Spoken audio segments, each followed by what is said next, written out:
Qué gusto ver esta casa llena de caras amigas.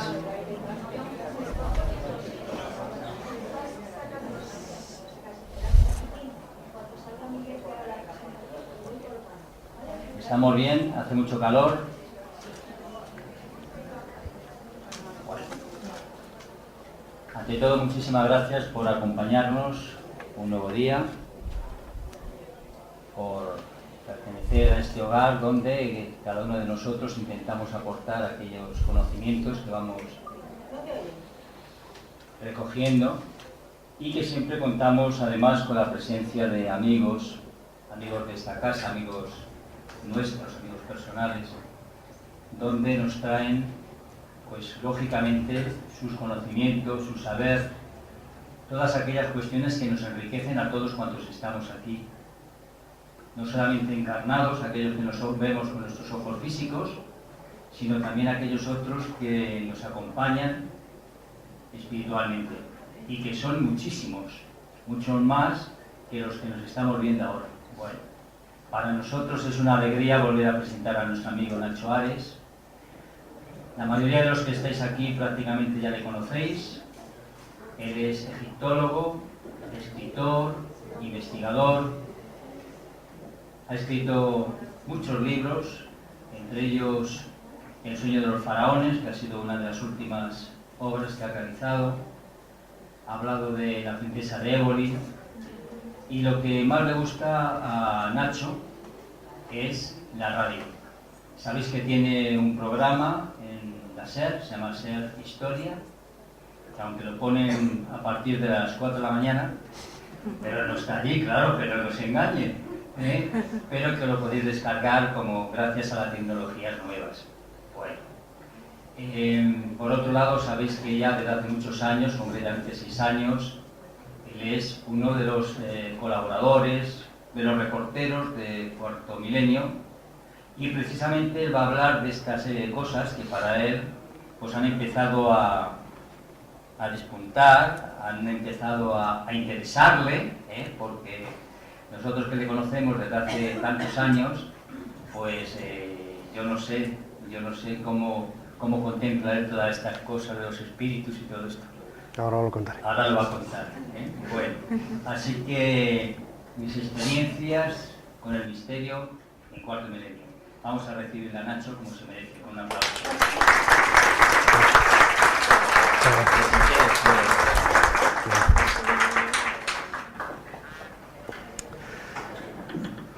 Buenas tardes a todos, muchísimas gracias por vuestra asistencia.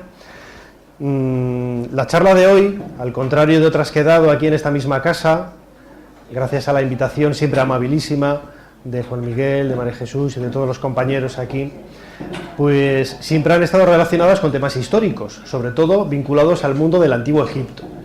Sin embargo, la última vez, antes del verano, cuando me llamó Juan Miguel para proponerme un tema, me propuso, ¿por qué no nos hablas de tus experiencias, de los miedos que hayas vivido en realizando reportajes para Cuarto Milenio?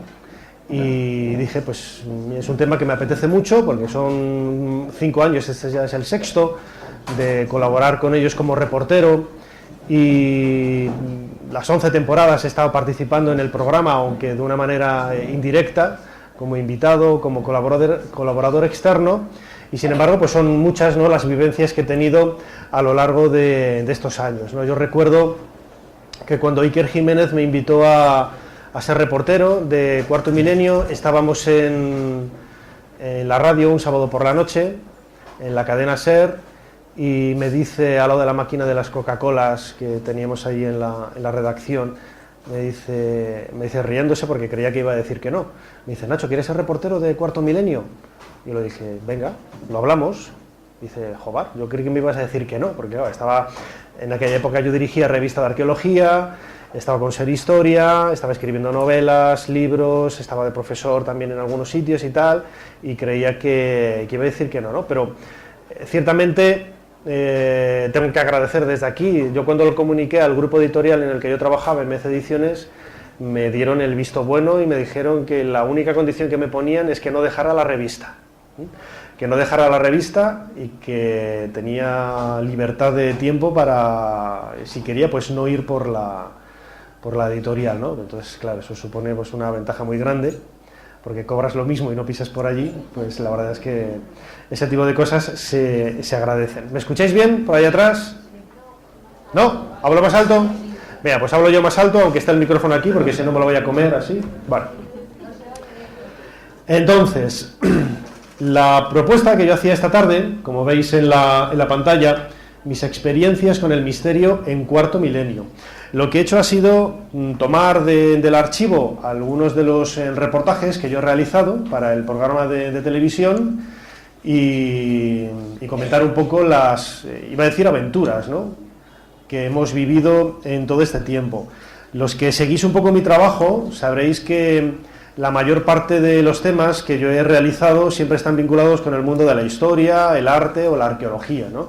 Aquí en la imagen, por ejemplo, vemos a Himmler, la mano derecha de Hitler, cuando se acercó a Madrid a visitar el Museo Arqueológico Nacional y estuvo delante de la copia, en aquella época era la copia de la Dama de Elche, que se conservaba por entonces en el Museo del Louvre en París, ¿no? Pero hicimos un reportaje no solamente de la Dama de Elche, descubierta por, a finales del siglo XIX, por Manuel Campello, en la Alcudia, en Alicante. Fue trending topic esa noche, fijaos, era un domingo en el que había jugado un partido de fútbol el Madrid y el Barça, y aún así la Dama de Elche se coló en las redes sociales siendo trending topic en Twitter, ¿no? Lo que significa una cosa que hemos comentado muchas veces en las reuniones del programa, ¿no?, que a la gente le interesa la historia, los misterios de la historia, y sobre todo que si se lo aderezas, se lo vistes, si se lo presentas de una manera atractiva, pues te acaban un poco embelesados con estas cosas, ¿no? Y es una experiencia que podemos ir repitiendo semana a semana cada vez que aportamos un tema de estas características.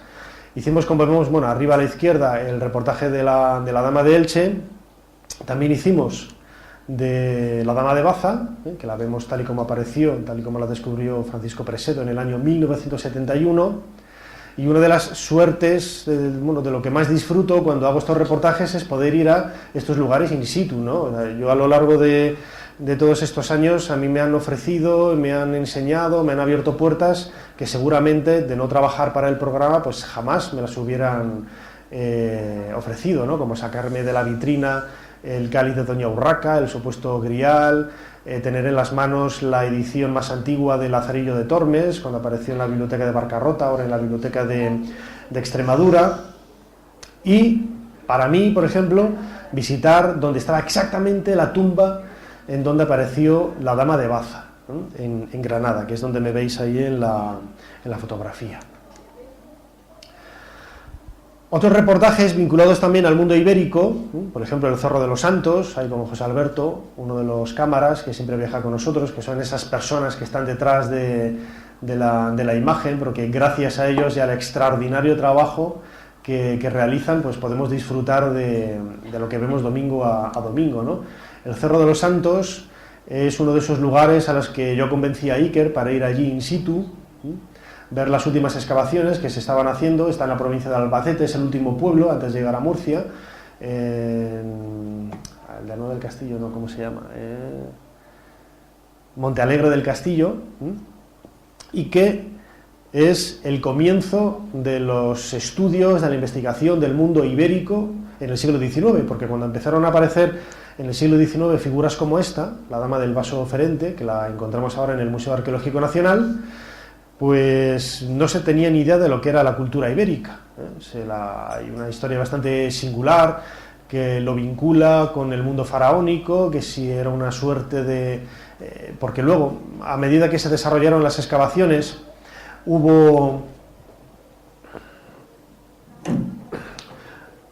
falsificaciones que se pusieron en el mercado, incluso algunas de ellas se conservan en el Museo Arqueológico Nacional.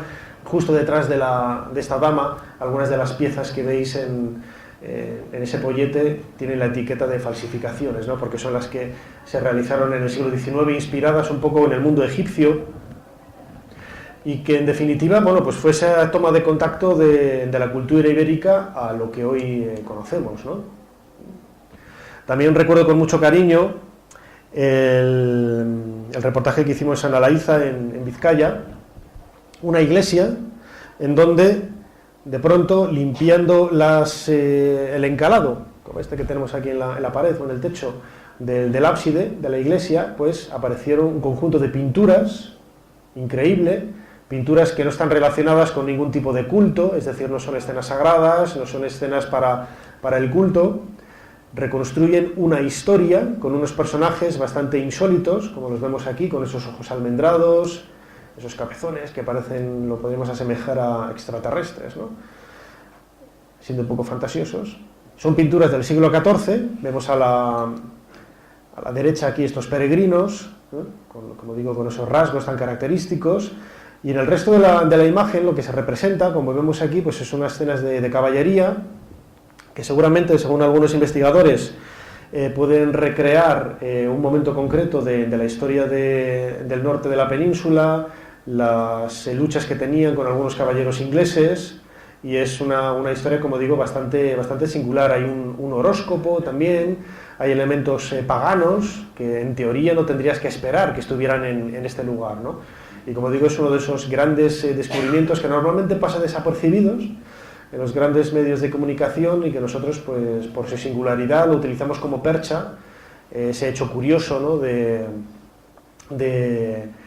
que hayan aparecido debajo del encalado del ábside, pues para darlos a conocer, ¿no? Siempre que un arqueólogo, por ejemplo, se muestra reticente a hablar de su trabajo en el programa, porque crees que es un programa que solo se hablan de fantasmas, de marcianos y tal, y eso.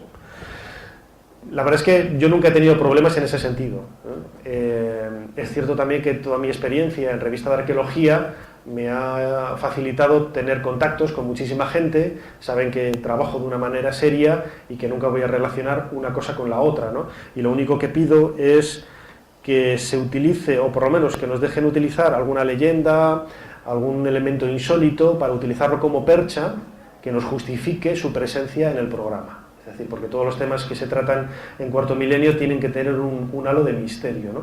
Aunque luego, por ejemplo, en el desarrollo del tema, lo que vemos es en realidad, estos temas históricos o arqueológicos, pues simplemente arqueología pura y dura, ¿no? Pero yo creo que los temas en sí, el propio espíritu de ellos tiene tanto misterio que los convierte en algo terriblemente atractivo, ¿no? Y algunos de los temas que yo he tratado, por ejemplo, están relacionados con el Antiguo Egipto, también, como cuando hicimos, creo que lo puse también en una de las charlas, un fragmento del reportaje del sarcófago de Micerinos, que Juan Villa lo hizo una reproducción para el plató, y aquí unos momentos antes de la grabación del programa, pues estábamos charlando con Iker y Fermín Agustí, que era el productor de Milenio 3 y de Ser Historia, aquí le veis, que seguramente le hayáis oído mencionar infinidad de veces, también trabaja con Gemma Nierga en la cadena SER. Bueno, pues aquí le podéis poner cara y rostro, ¿no? Y estos temas pues siempre han sido bastante agradecidos, porque permiten la recreación no solamente de, como hemos hecho en ocasiones, con actores. Por ejemplo, cuando estábamos, uno de los reportajes que hicimos del mundo ibérico, pues hablaba de los rituales de los antiguos iberos, pues hicimos una cosa maravillosa con actores. Permite también la recreación de las propias piezas. El plató de Cuarto Milenio está 60 o el 70% de los objetos que hay ahí son objetos de mis temas vinculados a la arqueología. Está la dama de Baza, la dama de Elche, objetos de la maldición de los faraones. Hay infinidad de este tipo de atrezo que Juan Villa ha hecho brillantemente durante todos estos años y que son, como digo, muy visuales, ¿no? Pero también hay temas que se van un poco de mi tónica de trabajo convencional y que son más de miedo, más vinculados al mundo paranormal, etcétera, que son temas que a mí tampoco me pillan de sorpresa, porque yo desde niño he sido un entusiasta de todo este tipo de investigaciones. Lo que pasa es que nunca he publicado prácticamente nada, y las carpetas con las investigaciones, con los archivos que tengo en casa, pues nunca han visto la luz, ¿no? Pero no son temas en absoluto que me pillen de sorpresa, ¿no? El primer reportaje que hice yo en este sentido es el de la casa de José Zorrilla en Valladolid, lo hicimos en 2010, fue el segundo reportaje que yo hice para Cuarto Milenio. Es una casa romántica del siglo XIX. José Zorrilla es uno de los escritores más emblemáticos de mediados del siglo XIX, que tuvo mucho éxito no solamente aquí, sino también en otros países como en México. Conoció a Alejandro Dumas, tuvo mucha relación con otros autores italianos y franceses, y sobre todo lo que podemos ver de él es que es quizás el prototipo de esa imagen de autor romántico, es decir, un personaje identificado con, sobre todo, la muerte que lo deja muy claro en muchas de sus obras, algo muy normal, muy común en la forma de pensar de aquella época, ¿no? Donde todo el mundo se pegaba un tiro porque no entendía las razones de ser, de la existencia y este tipo de cosas, ¿no? Este es uno de los salones, el salón de baile de la casa de Zorrilla en Valladolid.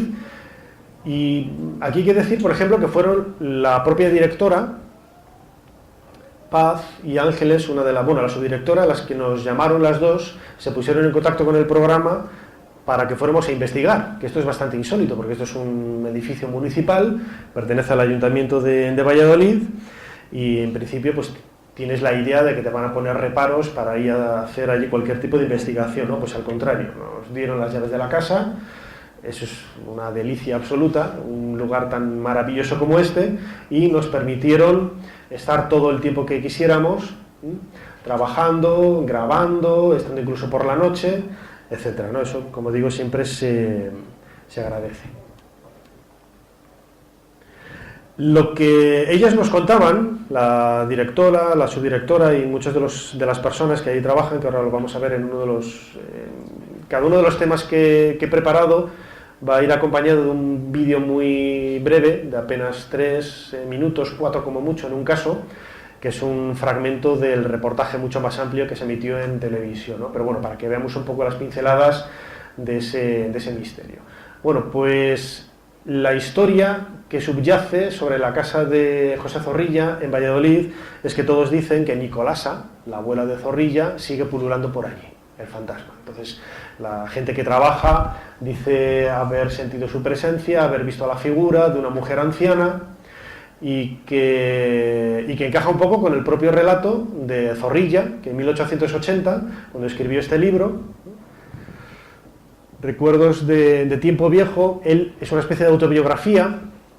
Él habla como siendo muy niño, en una ocasión, pues en una habitación que vamos a ver ahora, que creo que tengo aquí la fotografía. Bueno, al final de este pasillo está esta habitación en donde él fue a curiosear en una habitación que siempre su madre le decía que nunca fuera al final de este pasillo, que no entrara, etcétera, etcétera.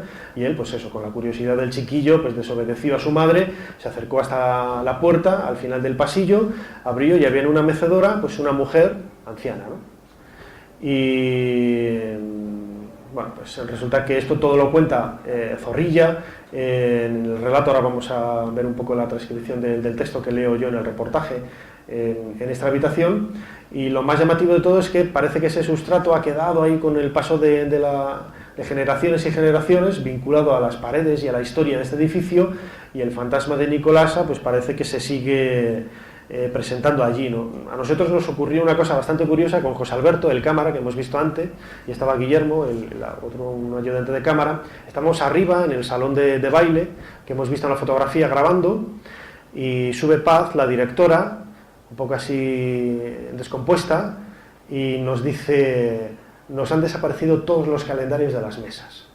Fenómenos de estos poltergeist, así hay bastantes en este museo. Y José, Guillermo y yo nos quedamos así, pensando cómo podemos reaccionar para grabar el momento, cómo comunicarlo, cómo transmitirlo a través de la televisión, ¿no? Claro, como veía Paz que tardábamos en responder, dice: bueno, si no os interesa, no bajéis y tal. Dice: no, tranquila, que sí que nos interesa, ¿no? Para que veáis en muchas ocasiones que el trabajo detrás de la cámara pues no tiene que ver pues casi nada con lo que luego ves en el resultado final, ¿no?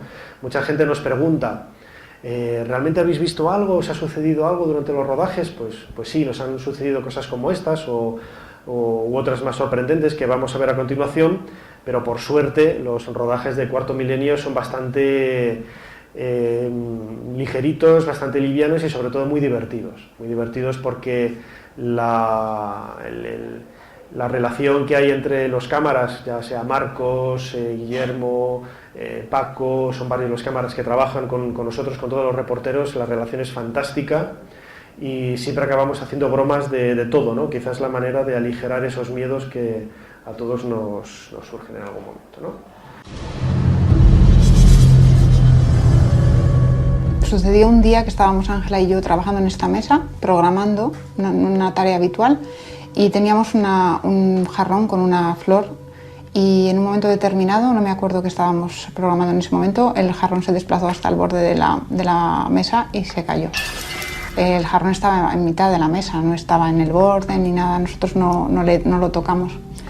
Y Ángela y yo nos miramos y dijimos, bueno, vamos a seguir trabajando porque esto es mejor no pensarlo. En el comedor de la casa de José Zorrilla hay una consola de estilo isabelino que tiene un cajón bastante difícil de abrir. Realmente, bueno, pues no se utiliza muy a menudo.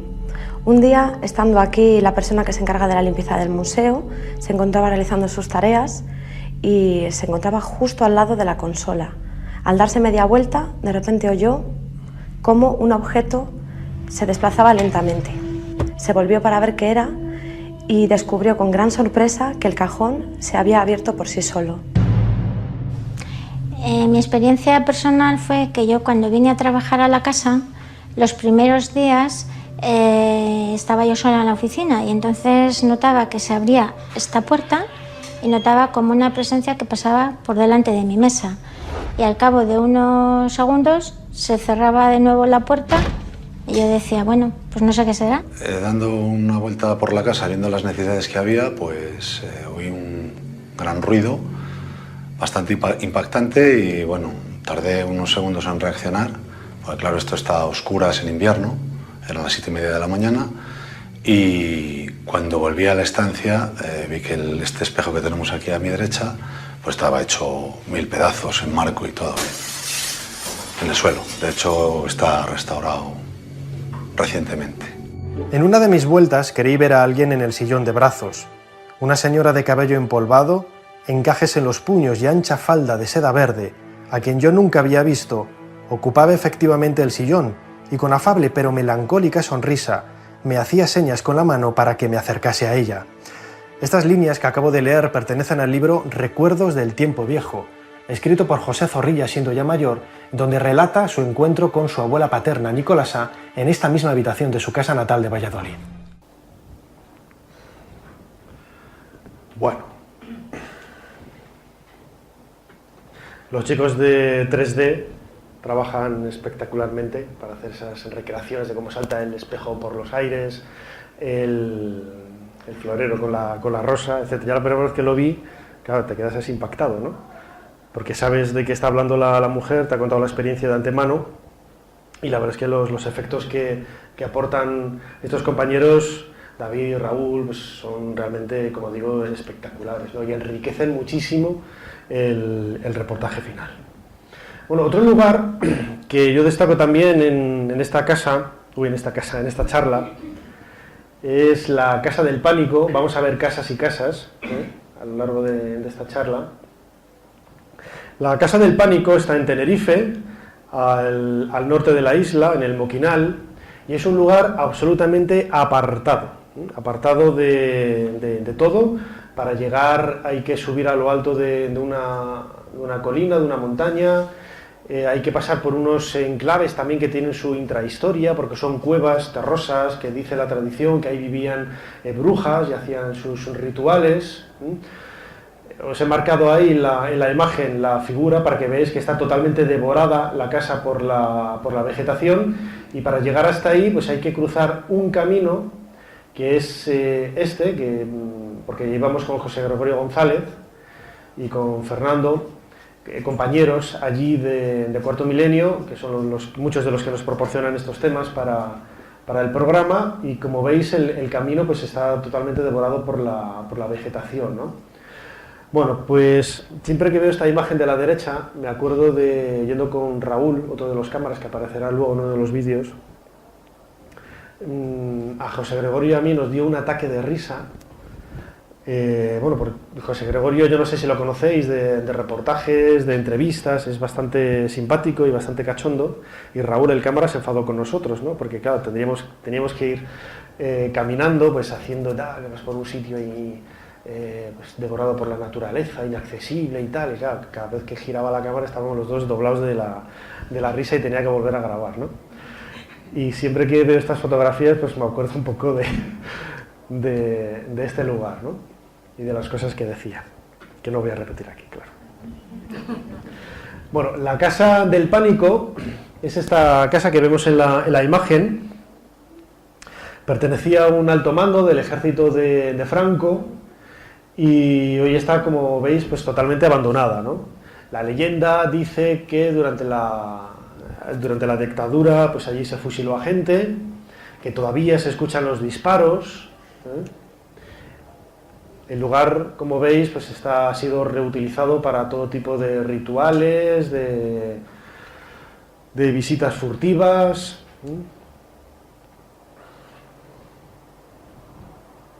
Y el lugar en sí mismo, pues ofrece, como decía antes, pues ese aspecto bastante tenebroso, ¿no? Tiene una segunda parte, la historia de la famosa Casa del Pánico, llamada así por todos los vecinos, porque aquí se refugió un asesino en serie bastante peligroso, Dámaso. Luego veremos alguna imagen de él, y estuvo un tiempo refugiado aquí, ¿no? Pues alimentándose de lo que encontraba por el bosque, hasta que la Guardia Civil lo localizó y Dámaso en el encontronazo con la policía, pues disparó el primero, los otros se defendieron y el caso es que murió Dámaso. Él estaba perseguido por una serie de asesinatos, de violaciones que había cometido al pie del camino también que llevaba a este lugar. Y lo más increíble de todo es lo que nos sucedió estando allí en plena grabación, que yo creo que viene aquí el vídeo ahora y es quien mejor nos lo... Cuidado, Raúl, que está esto bastante... Yo estoy oyendo pasos, no sé vosotros, yo no sé si ya... Aquí hay más pintadas así un tanto extrañas. ¿Y esa vela quién la ha puesto ahí? Caminando ahora por la casa, zonas tan angostas, parece un poco... Bueno, resulta un poco complicado hacerse una idea de cómo era en origen, ¿no, José Gregorio? Sí, la verdad que es bastante complicado hacerse la idea original de la casa, que ha sufrido diferentes transformaciones. Hostia, y creo que eso ayuda. Pero bueno, me ha caído, pero vamos, me ha dado fuerte, ¿eh? Estamos grabando aquí en la famosa Casa del Pánico y hemos tenido que pararnos un momento porque han empezado a caer cosas del techo. ¿Hay alguien que te ha dado en la cabeza? Ostras, tú. Me está grabando ahí. Porque el golpe te ha venido más o menos de la derecha, ¿no? Por aquí. No, que no hay acceso y este árbol que tenemos aquí no tiene frutos. Es que fue de lado, Se te ha hinchado. Fue de lado y no fue... O sea, no es que cayera de arriba, o sea... ¿Cómo consigues traspasar toda esa parte y dar en el blanco? Es que lo que cayó fueron estas cositas, ¿no? Sí, lo verde, ¿no? Es que aquí no hay frutos de esos, ¿no? Aquí no se ve nada. No, y sin lámparas, porque no hemos subido enseguida y no hay luz. Venga, pues vamos a seguir. Un buen golpe, estas semillitas, ¿eh? No, y el trompazo que le ha dado a Fernando, tú. Que hayan impactado directamente, ¿no? Me parece... Mira, ¿has oído el disparo? ¿No has oído el disparo? Sí, se ha oído el disparo, sí. Oye, aquí da más rollo. Que siga lejos, sí. Vamos. Nando, ¿Escuchaste el disparo ahora? ¿has oído el disparo ahora? Sonó lejos, no sonó cerca, pero... ¿Y los disparos estos los has escuchado ahora? Sí, ahora mismo estaba aquí cuando se oyó por ese lado. ¿Por allí? Sí. Bueno. Tengo que decir que todo este tipo de vivencias son reales, no están montadas, ni forzadas, ni nada. Estábamos ahí grabando y en medio de un lugar abierto pues empezaron a caer de arriba esas bolitas. que en un principio yo pensé, digo, aquí hay alguien. Entonces Fernando y yo salimos corriendo, Raúl detrás de nosotros, que casi se mata, eso no lo he puesto, casi se mata cuando va con la cámara detrás de nosotros, pero allí no había absolutamente nadie y es un lugar inaccesible, y luego el disparo que se escuchó y el golpe que le dieron también a Fernando en el lateral del cuello, todo eso es, pues, bueno, no sé. Podríamos pensar, pues a lo mejor había alguien y no nos dimos cuenta, pero sinceramente yo que soy bastante racional para este tipo de cosas, yo dudo que allí hubiera alguien. ¿Que se puede explicar de otra manera? Pues sí, pero yo por ahora no tengo una explicación que me satisfaga, ¿no? El lugar también ha sido utilizado, como veis aquí, para extraños rituales, y esta es la imagen de Dámaso Rodríguez Martín, este asesino en serie que fue localizado dentro de la casa cuando estaba huyendo de la Guardia Civil, ¿no? Y apareció bastantes días después.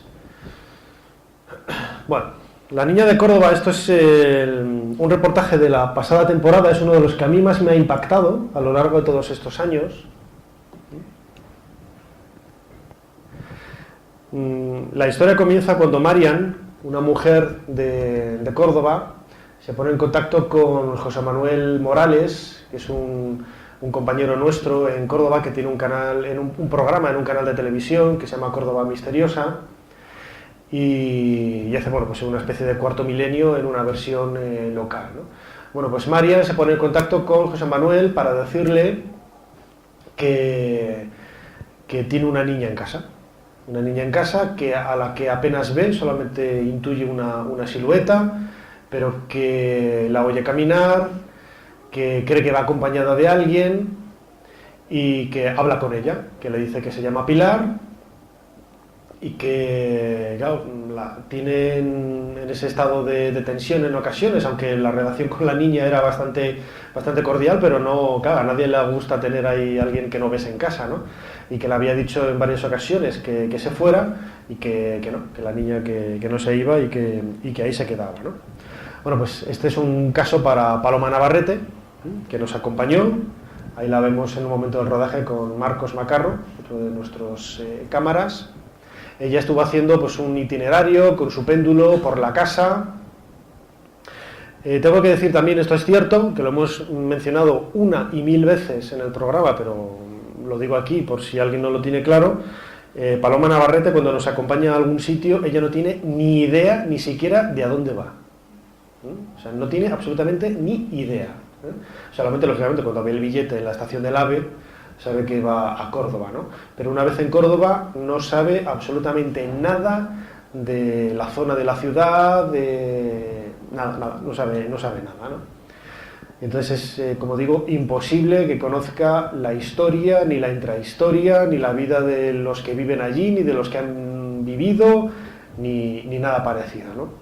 Entonces nos sobrecogió a todos porque fue espectacular, se puso con la bolica y empezó a dar los mismos datos que corroboraban la historia de Marian. Yo estaba al lado de Marian estaba llorando porque cada cosa que decía Paloma lo afirmaba. Incluso había detalles de la historia que yo no conocía, que sí que sabía José Manuel Morales, porque se lo había contado Marian, la testigo, pero yo no tenía ni idea, ¿no? Había detalles que yo desconocía y Paloma los estaba contando igual, así yo tampoco le hubiera podido decir absolutamente nada a Paloma. Creo que hay un fragmento del vídeo. Marian acude a nosotros muy angustiada y preocupada porque nos cuenta que en su casa están ocurriendo cosas que escapan a su comprensión. Y lo más llamativo quizás de todo lo que nos cuenta es que puede escuchar, pero no ver, a una niña pequeña que le habla constantemente y que está siempre acompañándola. Como unos pasitos por el pasillo, luego oía como una cadenita y luego ya la voz de la niña. Al mes o a los 2 meses yo estaba viviendo aquí, eran los pasos, las sombras. Y a partir de abril, en Semana Santa, fue cuando esta niña empezó a hablar. Y le pregunté que cómo se llamaba y me dijo que se llamaba Pili. tenemos una entrevista con ella para que nos cuente con detalle lo que está ocurriendo aquí en la casa, y en esa entrevista hacemos una pequeña sesión de psicofonía, y al analizar esa sesión de psicofonía nos damos cuenta de que en nuestra grabadora se ha colado una voz infantil que de alguna manera corrobora lo que Marian está diciendo.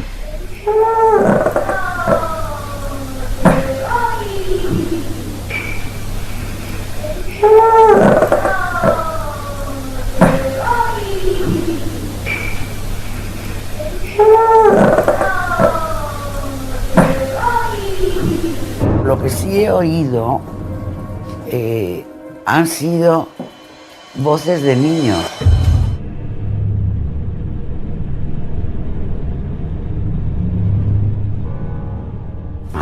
Mal. Es como si estuviera siguiendo a alguien.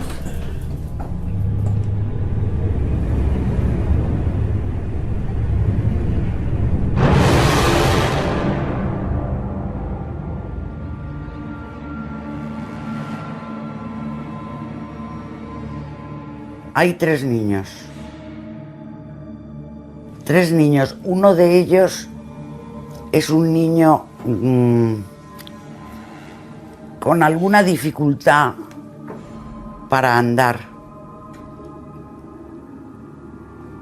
Es como si estuviera un poco cojito. Anda mal.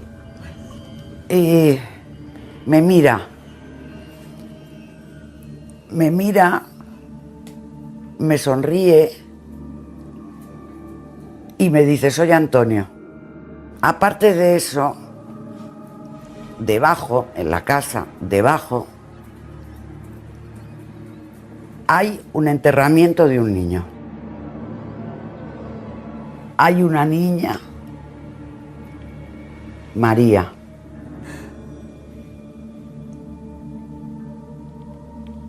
Hay otra niña que no habla. ¿Tú te acuerdas cuándo era que estabais ahí?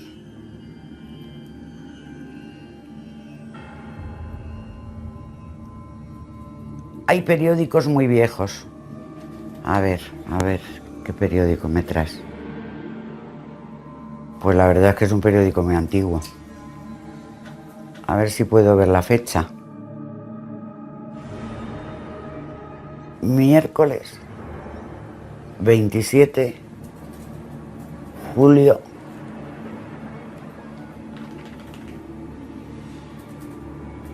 ...1925. Bueno, en el momento en que dijo la fecha, que se confundió por una semana, todo hay que decirlo, que esto lo comentamos también en plató, tengo grabada la escena del salón de la casa. Era un salón pequeño, yo estaba en el suelo, tirado en el suelo, con los dos perros que había para que no ladraran, y estaba tranquilizándolos, acariciándolos, y en la puerta de la casa, en un pasillito que había, pues estaban José Manuel Morales, Jorge y Marian, la testigo, ¿no? Pues en el momento en decir la fecha, en 1925, tendríais que haber visto el bote que dieron todos. Yo me levanté, dejé los perros, dije: yo ya de esto no me queda ya nada más por ver, me voy. O sea, fue increíble, porque claro, en el momento en que yo llevé a Paloma a este sitio, yo pensaba, digo, bueno, la llevamos aquí a un lugar al lado del viejo Alcázar, va a empezar, esto creo que lo comenté en el plató, va a empezar a ver aquí a la reina Mora, a la reina no sé qué, pero no, va y lo clava. La historia de los niños, da los nombres exactos, da la niña que estaba callada, nosotros interpretamos que era Pilar, pero yo no sabía que Pilar tenía una amiga que se llamaba María. Morales sí que lo sabía porque se lo había dicho la testigo en otro momento. Antonio también aparece en esta historia, ahora vamos a ver cómo, y era una serie de elementos que, no sé, que a mí me sobrecogieron, porque es demasiada casualidad que conociera tantos datos de esta historia, ¿no? A no ser que realmente lo estuviera viendo allí, ¿no? Bueno, todos estos datos vienen corroborados por la prensa de la época, donde se mencionan a los niños. Aparece la historia de Pilar, E incluso la imagen de la propia Pilar, que ella la describe como una niña con el pelo oscuro y un lacito en la cabeza, es la imagen que aparece en la portada de La Voz, el entierro de Pilar, de esta niña, que era la única que había muerto en el accidente que había sufrido un grupo de niños pues en el año 1925, cuando, esperando a la llegada de un carromato de ambulante que vendía juguetes, pues en el momento de verlos se acercaron todos por allí entusiasmados, se apoyaron o se movieron alrededor de una pared, de un muro, que fue el que se cayó sobre ellos y murió, con la desgracia de que murió Pilar, esta niña, y los otros niños.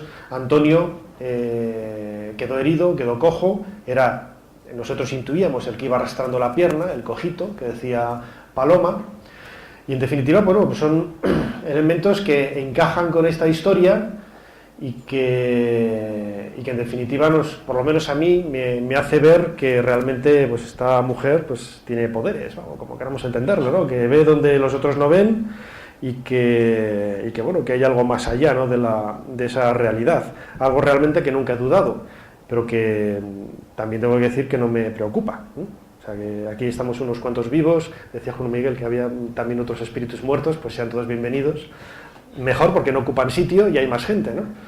Así que todo es en beneficio de todos, ¿no? Y espero que estén disfrutando también de esta charla.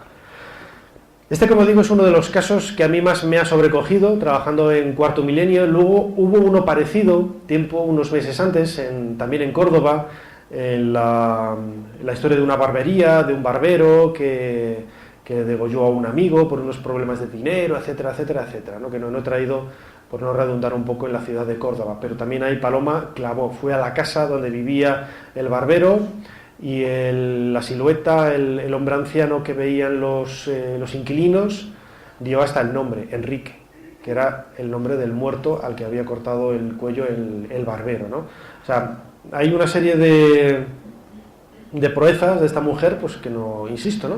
Nos hace ver un poco que ella ve donde el resto de la gente no ve. Y aparte del misterio, de lo paranormal, pues también he tenido luego volveremos a otro lugar encantado, he hecho también mis pinitos en el mundo del fenómeno OVNI, ¿no? Un tema que a mí desde niño también me ha entusiasmado, que he investigado muchísimo, sobre todo en la provincia de Valladolid, como el caso que vamos a ver, del humanoide de Herrera de Duero, un pueblecito que hay a las afueras de Valladolid, que se dio durante la oleada del año 1970. Es uno de esos clásicos que aparecen en los libros de ufología de Antonio Rivera, de Juanjo Benítez, etcétera, y que tuvimos la oportunidad de recuperar como una especie, no porque hubiera ninguna percha de actualidad que lo vinculara con el pasado, no había ni aniversarios ni nada. O sea, han pasado 45 años desde entonces, y además hace poco, porque fue el 15 de agosto, creo, sí, el 15 de agosto del año 1970, pero un caso que se hizo relativamente conocido a partir del año 1972, cuando apareció en la revista Stendek, y que contaba la historia de una sirvienta que estaba el sábado en casa, ella sola, en la casa del señor Luis Diego, un constructor de Valladolid. Estaba viendo la programación de la noche en televisión y bueno, pues empezó a haber interferencias en la tele, ¿no? En el aparato. Pues al cabo del tiempo esas interferencias van creciendo y descubre que a su izquierda, en el ventanal, hay una luz muy fuerte que entra desde el patio. Desde el patio el jardín de la casa, porque es una casa, una especie de chalet bastante grande. Ahora vamos a ver las imágenes, yo no sé si está por aquí. Estas son las imágenes de época, bueno, un poco de la estructura, ¿no? Esta es la casa, y aquí ahora hay una piscina, ahora lo vamos a ver en las imágenes. Y lo que ve esta mujer, al abrir las cortinas y al ver esa luz, pues se envalentona, tiene curiosidad y va hacia la puerta de la casa. La abre y ve un disco, un platillo, como vemos en la imagen, un poco recreado de una manera un poco fantástica, pero debió de ser algo parecido, y a su lado un individuo, un humanoide, un marciano, como queramos entenderlo, ¿no? Estaba caminando por allí, curioseando, mirando, y de repente esta luz desaparece. La chica se acerca al lugar donde estaba el humanoide y encuentra pisadas, como esto era de noche, pero las ve perfectamente porque son como huellas fluorescentes que ha dejado en el suelo. Bueno, pues este caso, que es uno de los encuentros de, bueno, iba a decir del tercer tipo, no, del segundo, porque no llegó a entablar comunicación con el humanoide, pues es uno de los más conocidos dentro de la historia de la ufología.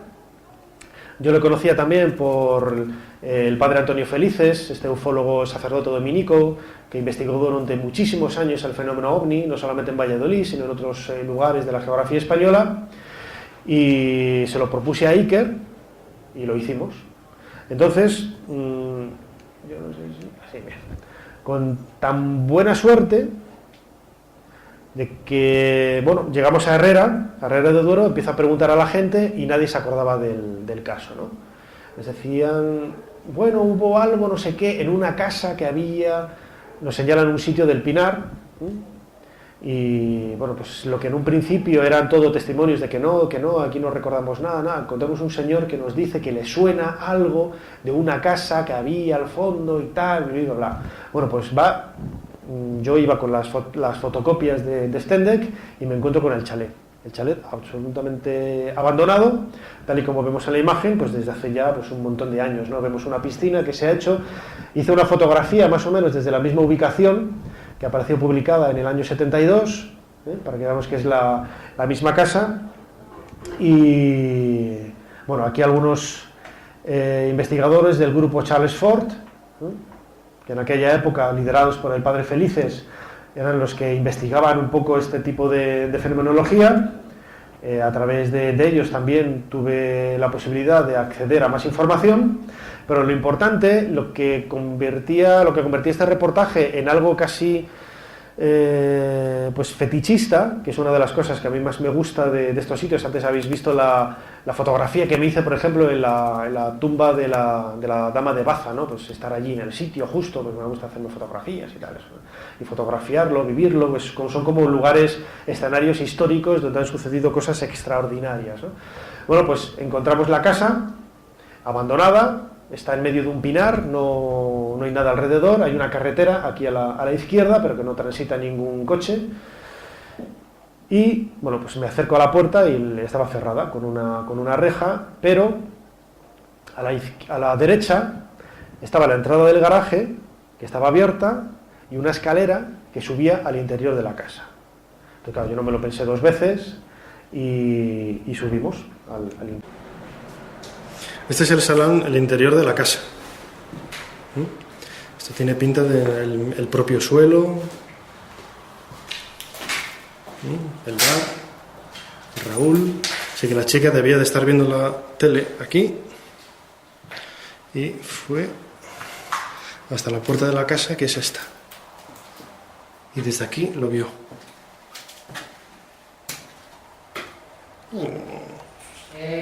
Nacho. Dime.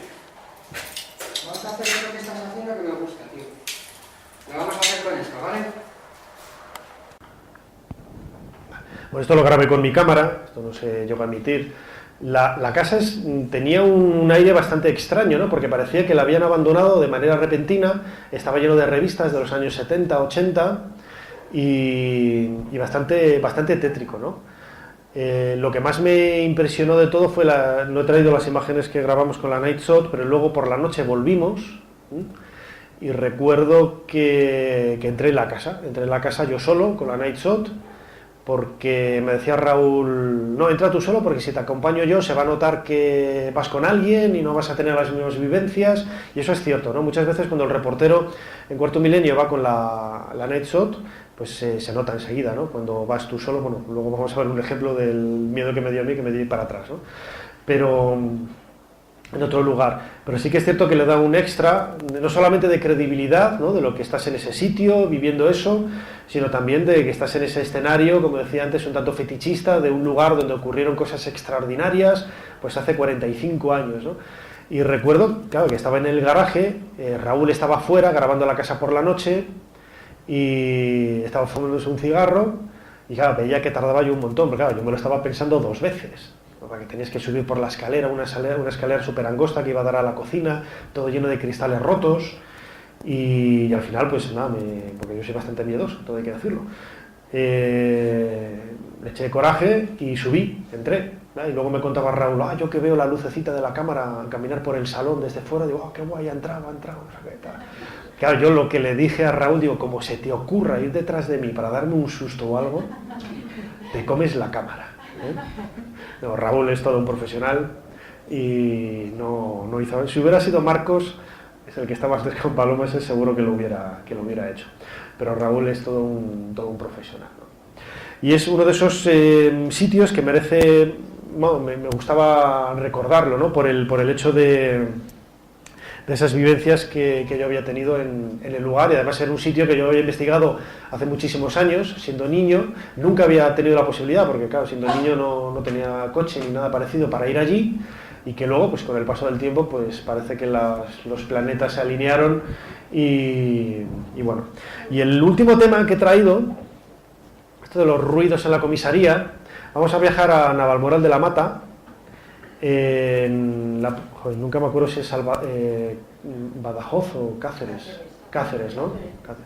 En Platón me equivoqué y dije Badajoz, me dice Iker, Cáceres. Repetimos, ¿no? Bueno, el caso es que esto es un lugar, es una comisaría de la Policía Municipal, un antiguo colegio que tiene varios pisos, ¿no? La parte de abajo son las oficinas de la comisaría, de la Policía Municipal.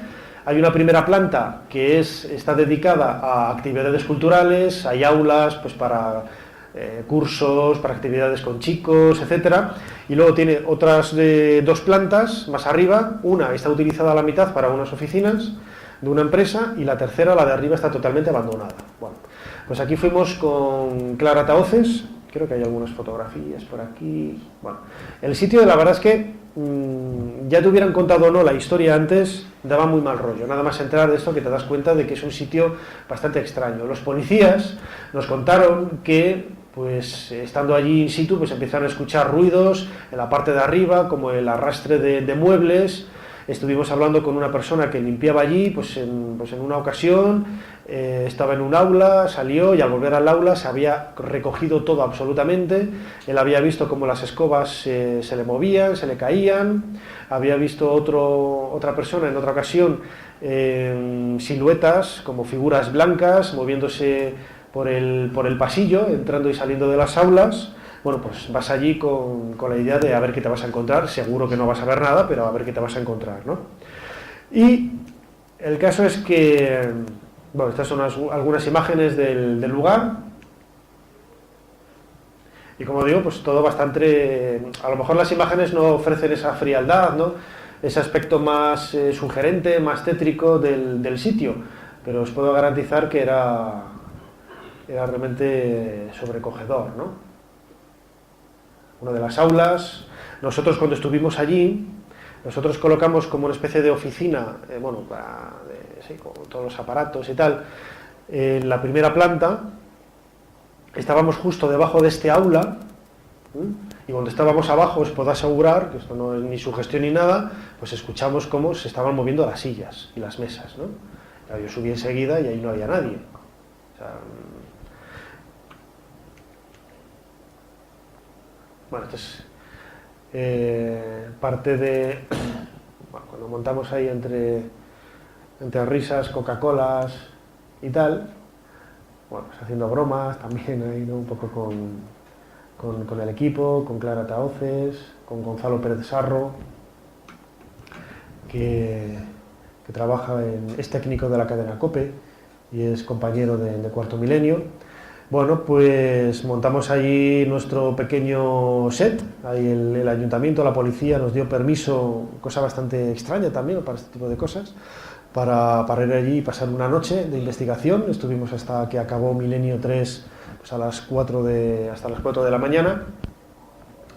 Y bueno, voy a poner ahora un pequeño fragmento del reportaje que hicimos en su momento, donde yo contaba un poco lo que decía antes, esa experiencia de miedo, ¿no? Pues, Estaba yo con José, le acompañé al baño, que estaba al final del pasillo de la planta donde estábamos.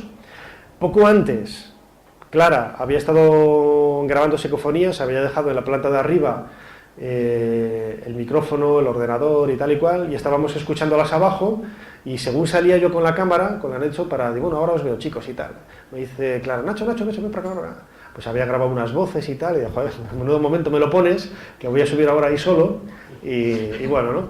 Bueno, pues yo no sé si sugestionado por lo que había escuchado, o, insisto, por esa sensación de sobrecogimiento, de malas vibraciones, de mal rollo, como queramos entenderlo, pues al entrar en el pasillo de la segunda planta, bueno, pues vais a verlo ahora en el vídeo, como describo la subida, y digo literalmente, yo ahí no entro tú ni de coña, y me doy la vuelta, y creo que hay algo más. Voy subiendo de la primera planta a la segunda planta. Aquí ya no hay absolutamente nada de luz. Hemos estado escuchando ahora las grabaciones.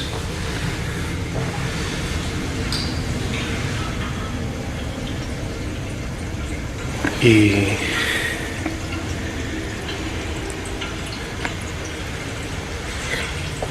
yo ahí no entro, no, ni de coña.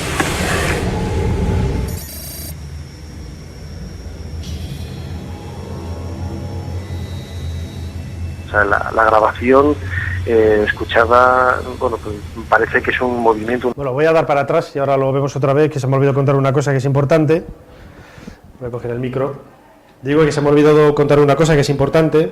Bueno, cuando tú vas con una cámara de night shot, estás en absoluta oscuridad. O sea, bueno, puede que estás en otro sitio con más luz, ¿no? Pero en ese caso era absoluta oscuridad, no veías nada. Yo la única referencia que tenía era lo que veía a través del visor, porque la pantalla desplegable se había roto el día anterior y no... Porque a veces vas con la cámara así, bueno, pues vas más o menos viendo a través de como si estuvieras en un juego de ordenador, ¿no? Pero aquí tenías que ir con el ojo pegado al visor y no veías nada, entonces te vas guiando pues por lo poco que ves en la pantalla, que es eso de ahí. Conectamos en varias ocasiones con Milenio 3. Yo estaba en aquel entonces en la tercera planta y claro, a mí se me notaba que estaba ahí un poco, pues eso, cagadillo, ¿no? ¿Qué pasa? Y la historia está en que en un momento dado, en la última, yo creo que fue la última conexión que hicimos, estaba yo, bueno, ya a vuelta de todo, ya me daba igual subir que bajar, que entrar, que no, que se me cruzara alguien.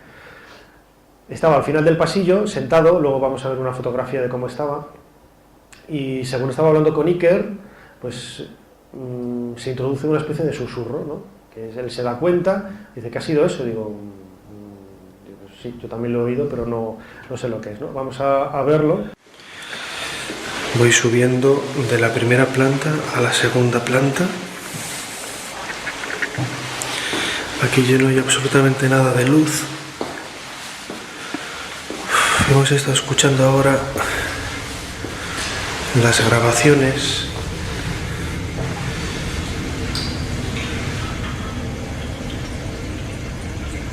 Y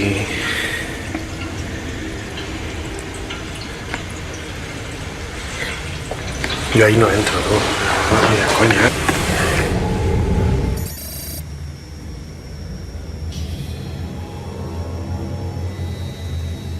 O sea, la grabación escuchada, bueno, pues parece que es un movimiento, un estruendo, como lo hemos definido, por un... ¿Eso qué ha sido, Nacho?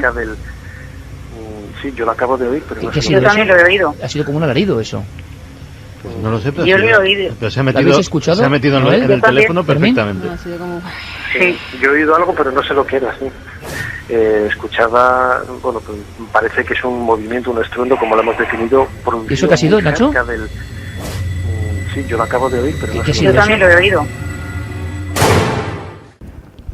Bueno, pues no sabemos qué era lo que ese... que entró ahí para darme la noche y acabar ese momento de gloria, ¿no?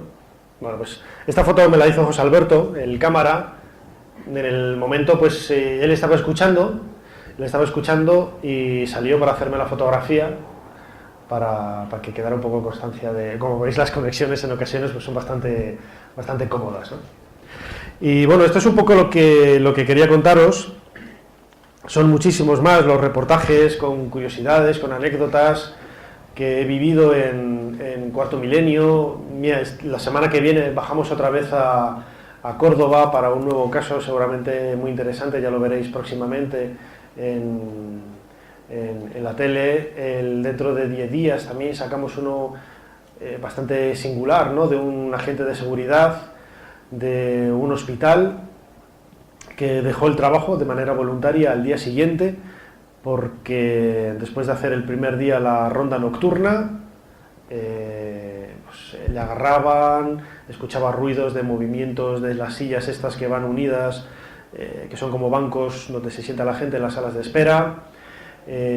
Fue revisando las puertas de todo el pasillo de las consultas y al darse la vuelta ve que están todas las puertas abiertas y los extintores colocados en el suelo y bueno, una serie de detalles que no le invitaban a seguir trabajando allí, y al día siguiente fue por la mañana a la oficina a presentar la baja voluntaria y bueno, esto sucedió hace 15 años, él sigue trabajando como agente de seguridad y nunca le ha sucedido nada parecido, ¿no? Cuando bajó a la garita le dijeron a los compañeros ¿qué te pasa? ¿Qué te ha pasado? Que le veían ahí con cara un poco desencajada, ¿no? Dice, nada, que me ha pasado esto. Dice, nada, tranquilo, porque eso nos ha pasado a todos. Le pusieron un par de vídeos que tenían ahí de las cámaras de seguridad, donde a otro compañero, un perro, no quería entrar en el sitio donde a él le había pasado. Y otro vídeo que es lo que más le sobrecogió a las señoras de la limpieza, porque la ronda que había que hacer era, pues, imaginaos, un pasillo, se entraba por una puerta, en el momento en que tú la cruzabas se cerraba y tenías que seguir limpiando o haciendo la ronda, lo que fuera, hasta el final del pasillo, subir unas escaleras, hacer otro recorrido y al final de ese segundo recorrido es donde estaba la puerta de salida que te llevaba, ¿no? Porque esta ya una vez cerrada ya no podías cruzarla, ¿no? Bueno, pues algo se encontrarían las mujeres de la limpieza en este punto, que en el vídeo se las veía a las mujeres, eran 5 aporreando la puerta a los de seguridad para que se la abrieran. Una de ellas había orinado del miedo que le había dado lo que allí se encontrara, ¿no? Bastante, sí, ríete, pero no me gustaría verte a ti en esas circunstancias, ¿eh? Así que, como veis, los que me conocéis un poco, yo soy bastante escéptico en este tipo de cosas. Pero a ver, también hay que ser escéptico cuando realmente a lo que te enfrentas tiene pocos visos de credibilidad, ¿no? Yo soy un poco como Santo Tomás, ¿no? Yo hasta que no lo veo no lo creo, ¿no? Y en estos años me he encontrado en muchas ocasiones con fenómenos de este tipo. Ahora me preguntaréis, ¿pero crees entonces si hay vida más allá o algo así? Pues aún así, después de todo esto no puedo decir ni que sí ni que no, porque este tipo de fenómenos pueden estar producidos por cualquier tipo de sugestión que nosotros creamos, que no entendemos, que no alcanzamos a comprender, pero que están ahí y que desencadenamos en un momento dado. Y que, como digo, hoy no se pueden medir ni se pueden controlar, pero en un futuro seguramente esto sea lo más natural del mundo, que es una puerta que nos abre a otras realidades y a otras creencias, incluso a otras formas de pensar, a otras filosofías como el espiritismo. Pues seguramente sí, pero bueno, eso ya entra dentro un poco de la introspección de cada uno, del estudio de cada uno, de la evolución, del saber, del aprender y de todo este tipo de cosas. Así que, pues nada, una hora justa he estado. Muchísimas gracias a todos por vuestra atención y nada, si tenéis alguna pregunta, pues aquí intentaré ayudaros. Muchas gracias.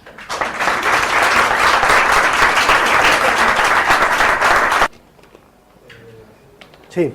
No tiene relación con esto, pero ¿qué pasó al final con esa noticia hace poco de que había posiblemente una tumba debajo, una tumba de Tutankamón? Me preguntan por la tumba de Nefertiti, ¿no? Que dijo Nicholas Reeves. Sí, creo que dijeron que no, que podía ser otra persona. Pero sí, bueno, hay una empresa española que hizo la réplica de la tumba de Tutankamón, que se ve ahora detrás de la casa de Howard Carter, a la entrada del Valle de los Reyes, una empresa que se llama Factumarte.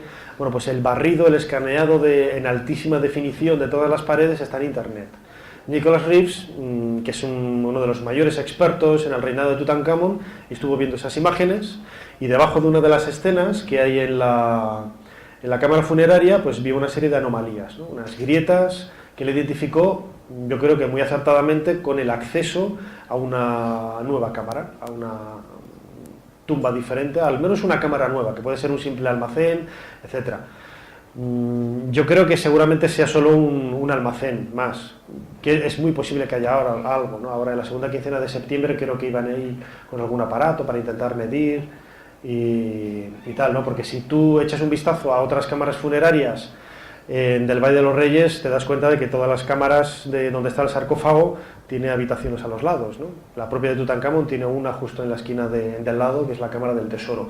Así que todo de alguna forma tiene su lógica, pero bueno, habrá que esperar. Que sea la de Nefertiti o no, pues yo creo que eso es más de... Sí que lo dijo Nicolas Reeves, que podría ser la tumba de una reina, y quizá Nefertiti, y quizá, pero claro, ese quizá se tomó como el gran titular, ¿no? Como posiblemente la tumba de Nefertiti y tal, no sé qué, ¿no?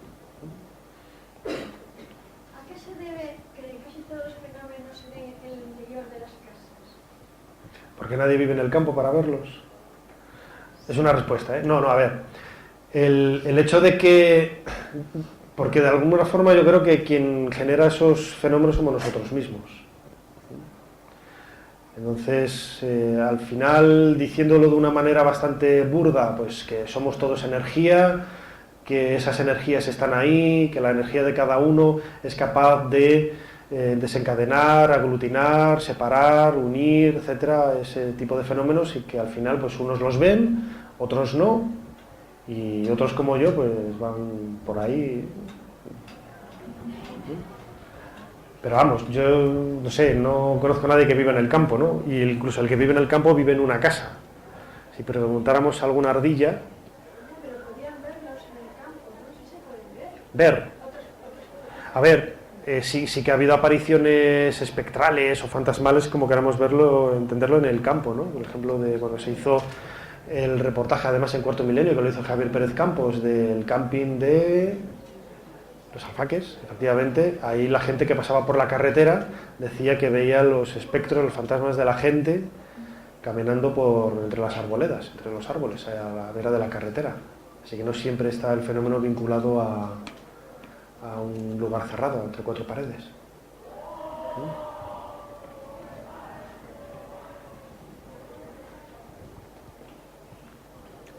¿No hay más preguntas? Ah, sí.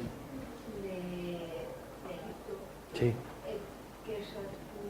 ¿Cuál es tu sitio favorito? ¿Qué es lo que más... ¿Qué es lo que a ti te gustaría coger un una pala y ponerte a picar y a cavar y a rezar? Yo soy bastante perezoso para eso. Sí. No, me preguntan que cuál es el sitio que me gustaría excavar en Egipto. Bueno, pues hay muchos. Hay el Valle de los Reyes, por ejemplo, todavía queda muchísimo por decir. Hay 64 tumbas más o menos catalogadas y localizadas, pero seguro que tiene que haber muchísimo más. Y la única manera de conocerlo es agarrar todos los escombros que hay por superficie y retirarlos, ¿no? Que a lo largo de los casi 2 siglos de excavaciones o de aventureros que han ido por allí han estado removiendo los escombros de un lugar a otro, moviéndolos de un lugar a otro, ¿no? Y es la única manera de saberlo, ¿no? Y seguro que aparecen tumbas nuevas o de reyes como Amenofis I, Ramsés VIII, que están todavía sin aparecer, o las tumbas de las reinas, por ejemplo, o de personajes importantes. Seguro que ahí aparecen un montón de cosas más.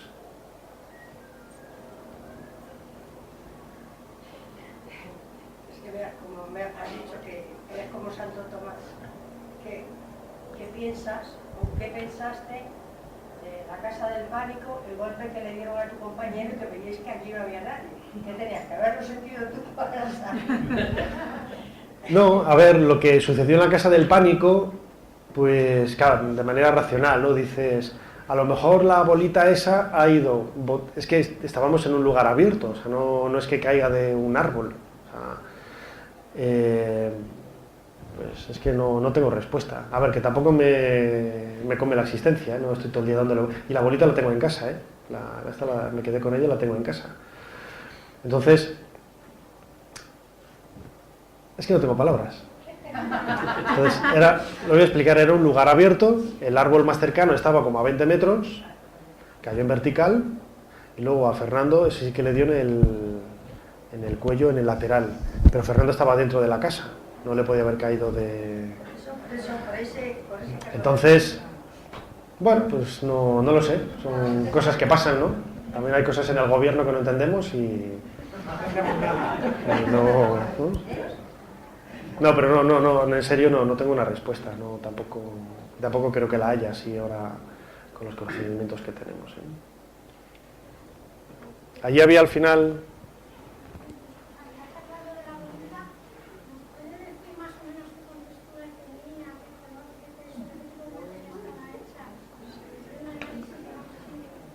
Dice la bolita, no, esto era de un árbol que había por allí, que no sé cómo se llama, bueno, era de este tamaño, de color verde, era vegetal, o sea, eso era absolutamente natural, pero tenía bastante densidad porque debe de estar cargado de humedad y era lo que le daba el peso, ¿no?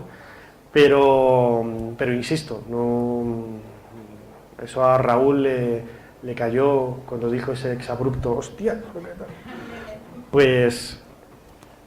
Ni idea, es que no sé. Y el de Fernando, pues era... Lo de Fernando no recuerdo si era una bolita, una semilla parecida o el fruto, vamos, más que una semilla, un fruto parecido, pero no sé.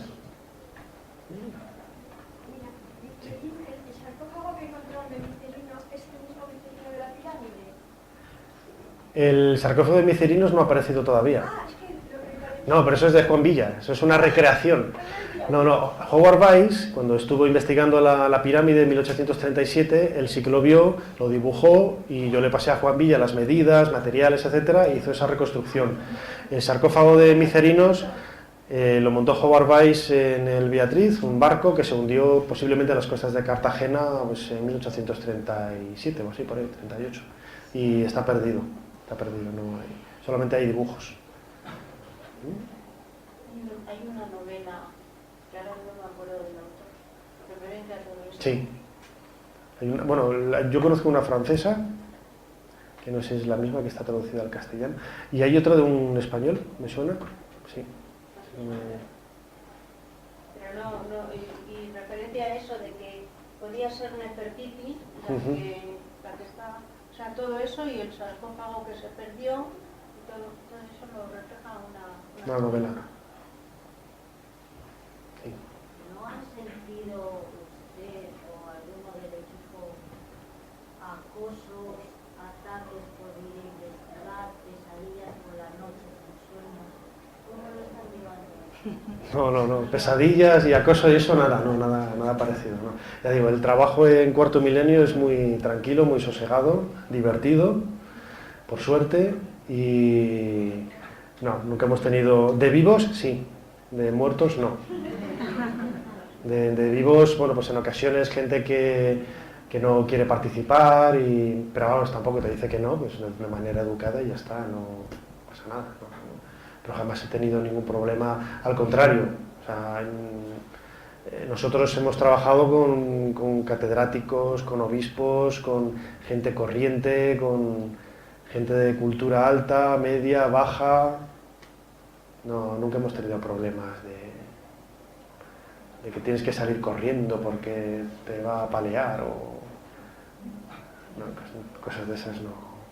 Y esperemos que sigan así. De todas formas, esas vivencias que nos pones, está lugar a pensar, ¿no? O sea, ese florero que se rompe, eso, Paloma Navarrete que ve la bolita, tal, eso ahí da que pensar. Hombre, ya lo sé, que da que pensar, pero también hay otras cosas en las que pensar, que es a lo que voy yo. O sea, que yo en el momento que veo que no tiene respuesta, que tampoco me obsesiono con ello. O sea, a mí me parece algo maravilloso, pero es algo que hoy por hoy no podemos entenderlo. Yo por lo menos. Entonces, bueno, pues en absoluto no tiene que haber nada que sea una cuestión de fe, porque es una cuestión tangible. No voy a decir que la puedas repetir en un laboratorio, porque este tipo de fenómenos no se pueden repetir en el laboratorio, son casi aleatorios, pero están ahí. Y yo como tales los respeto. De todas formas, saberlos a ellos. Desde luego que sí. Señora Ares, siempre se saca a colación el tema de Santo Tomás, yo cuando lo pueda tocar, lo querré, lo creeré.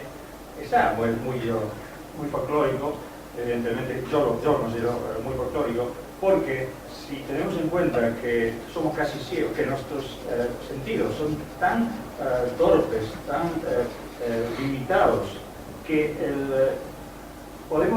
nuestros ojos ven el 10%, menos del 10% del espectro de la luz. Se dice, muchos científicos afirman que el ser humano está capacitado para ver del mundo visible e invisible, porque el mundo invisible existe a través de los rayos ultravioletas, etc. No una milésima parte, no, una 10.000.000ésima parte. Eso nos deja a nosotros, evidentemente, como ciegos, prácticamente, en todo esto. Entonces, claro, lo de Santo Tomás está muy bien, pero si vamos a partir de esas bases, evidentemente no podemos ir mucho más de 10 centímetros en un camino de billones de kilómetros. Eso es mi sentir, es mi ver, es cómo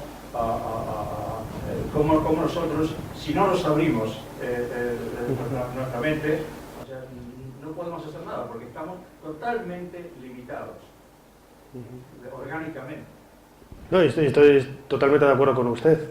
Sí, o sea, estamos limitados, tenemos una serie de limitaciones que nos dejan ver lo que podemos ver, escuchar lo que podemos escuchar, sentir, etcétera, ¿no? Pero eso tampoco... cuando yo hablo de estos temas, desde luego que no hablo desde el punto de vista de la incredulidad, o sea, incredulidad. Es decir, no, yo no en absoluto, si fuera un cerrado de mente no estaría trabajando aquí, ni estaría haciendo los reportajes, ni tendría estos amigos, ni iría a los sitios a donde voy con la inquietud a la que yo voy, porque voy como persona curiosa y me llama muchísimo la atención. Insisto, desde niño yo he vivido rodeado de psicofonías, de ovnis, de todo este tipo de fenómenos extraños, ¿no? Pero he de reconocer también que hoy por hoy no tengo una respuesta para ello. Y eso no le quita un ápice de lo maravilloso que es el misterio, ¿no? Si el misterio tuviera respuesta para todo, pues dejaría de serlo. Sería algo natural y seguramente no estaríamos aquí hablando de ello. ¿Lo de Córdoba desapareció o se sigue reproduciendo? Paloma no sé lo que hace, pero los echa. Sí, desapareció el fenómeno, sí. O sea, una vez que Sí. allí... Sí, no sé lo que hace esta mujer, pero acaba con ellos. No acaba con ellos, los invita y además, claro, no, esto es interesante porque yo lo tengo grabado, lo grabé con mi cámara también. Lo he comentado antes, ¿no? Yo estaba tumbado en el suelo con los perros para tranquilizarles y tal, y Paloma estaba hablando con los niños, interactuando con ellos, y estábamos todos ahí embelesados, como si fuera un cuentacuentos, algo maravilloso. A mí se me pone la carne de gallina solo de pensarlo, y es que era súper emocionante. O sea, estaba hablando con ellos, les estaba llamando para que se fueran, para que se retiraran, porque vino la madre de uno de ellos para recogerlos. O sea, una historia preciosa, ¿no? Una historia preciosa. Y desde el punto de vista humano, pues tiene esos elementos que la convierten, como digo, en algo extraordinario, ¿no? Que yo no sé lo que será, ni en qué está basado, ni cómo explicarlo, ni nada, pero sé que pasó y no ha vuelto a reproducirse el fenómeno. Bueno, Nacho, yo creo que has dicho una cosa importante, el teléfono. El teléfono se puede aplicar a lo que Paloma ha hecho, porque ella tiene otra cosa un teléfono entre esas realidades tangibles y tangibles que están. Y luego otra cosa que creo que todos podemos compartir es el punto del misterio, ¿no? ¿Cómo es el misterio? Que sigue siendo un misterio a pesar de haber estado hablando del misterio durante una hora, que sigue quedando y sigue generando más preguntas, ¿no? Y nada, estamos contentos, está todo lleno, hay gente que se ha quedado aquí fuera, pero creo que ha sido muy interesante, sobre todo verte hablando y quienes te hemos visto ya, ver cómo determinadas cosas, o sea, como tú solo te estás metiendo en otras cosas que quizás antes no te metías, pero ahora, si antes te metías con una linterna muy grande, ahora llevas una pequeña que te sea más fácil de llevar porque te estás metiendo más. Y eso es interesante porque las preguntas son mayores también, ¿verdad? Desde luego que sí, o sea, insisto, yo desde niño me han interesado estos temas, ¿no? Pero también el contacto directo con experiencias tan notables como las que he vivido con Paloma, porque yo a Paloma la conozco desde hace muchos años, pero nunca había tenido la posibilidad de ir con ella a sitios, ¿no? Y vas con ella con una naturalidad y lo ve con todo como tan normal. Hay un reportaje que todavía no hemos emitido, que se hizo también en Andalucía, que recuerdo que, claro, lo típico, ella no sabe absolutamente nada, y estaba ella detrás, yo la estaba mirando por el retrovisor del coche, y le digo, bueno, Paloma, ¿qué tal vas allá atrás? Y dice, nada, bien, estaban mandando un WhatsApp o mirando algo en el móvil y tal. Y dice, oye, donde vamos hay un señor mayor que está dando guerra, ¿no? Y claro, yo lo miro al cámara y esta tía de que lo sabe. Claro, o sea, es que es flipante.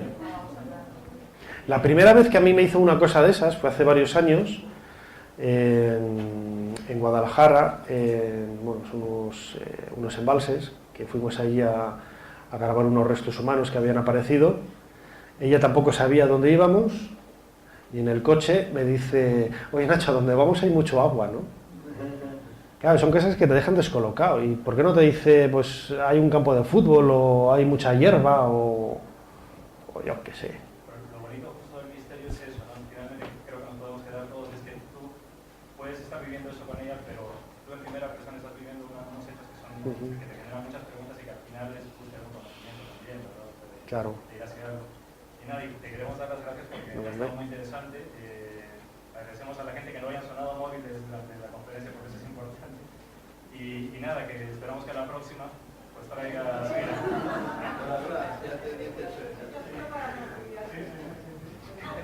Pues esperamos que a la próxima nos traiga más cositas interesantes. Y nos gusta mucho, todos sabemos que estás muy relacionado con Egipto y que tienes una manera de llevar la historia que es muy interesante. Nacho tiene un programa en la SER de historia que es súper recomendable, pero que nos gusta también eso. Entonces, pues a la próxima vez que nos cuentes. Así que muchas gracias. Nada, gracias a vosotros. Muchísimas gracias.